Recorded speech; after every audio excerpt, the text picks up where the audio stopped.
భారతీయ సినీ రంగంలో తమదైన నటన, డాన్సులు, స్టైల్‌తో ప్రపంచవ్యాప్తంగా కోట్లాది మంది అభిమానుల్ని సంపాదించుకుని దిగ్గజాలుగా ఎదిగారు Tollywood megastar Chiranjeevi, Kollywood super star Rajinikanth. దశాబ్దాలుగా వెండితెరను ఏలుతున్న ఈ ఇద్దరు అగ్రతారలు బాక్సాఫీస్ వద్ద ముఖాముఖి తలపడటం ఎప్పుడూ విశేషమే. అయితే రాబోయే రోజుల్లో వీరిద్దరి మధ్య ఒకేసారి కాకుండా వరుసగా 2 పండుగ సీజన్లలో భారీ బాక్సాఫీస్ వార్ జరగనుందనే ప్రచారం సినీ వర్గాల్లో తీవ్ర ఆసక్తిని రేకెత్తిస్తోంది.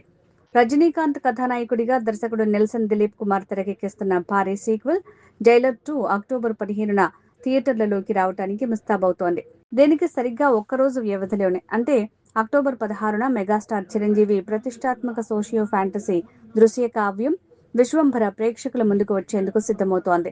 భారీ బడ్జెట్, భారీ అంచనాల నడుమ వస్తున్న ఈ 2 చిత్రాలు ఒకరోజు తేడాతో థియేటర్లలో దిగుతుండటంతో సినీ ప్రియుల్లో ఉత్కంఠ తారాస్థాయికి చేరింది. అయితే విశ్వంభర రిలీజ్ డేట్ ని మేకర్స్ అధికారికంగా ప్రకటించాల్సి ఉంది. దసరా సమరం ముగిసిన వెంటనే సంక్రాంతి పండుగ వేళ మరోసారి వీరిద్దరి చిత్రాలు బాక్సాఫీస్ వద్ద తలపడే అవకాశాలు బలంగా కనిపిస్తున్నాయి. డైరెక్టర్ బాబీ కొలి దర్శకత్వంలో చిరంజీవి నటిస్తున్న చిత్రం కదిరి నరసింహుడు.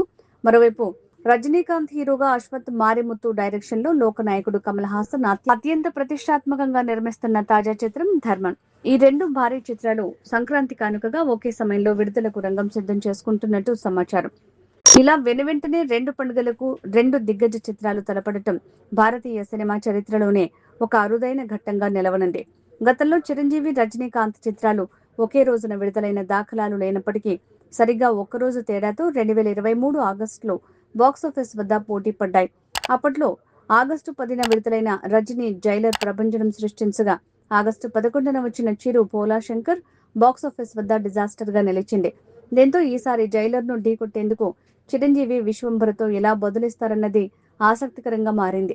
ఇద్దరు మహారథులు బాక్సాఫీస్ బరిలో డబుల్ క్లాష్ కి దిగుతుండటంతో అటు టాలీవుడ్, ఇటు కోలీవుడ్ తో పాటు యావత్ భారతీయ సినిమా ప్రేమికుల చూపు ఇప్పుడు వీరి సినిమాలపైనే ఉంది.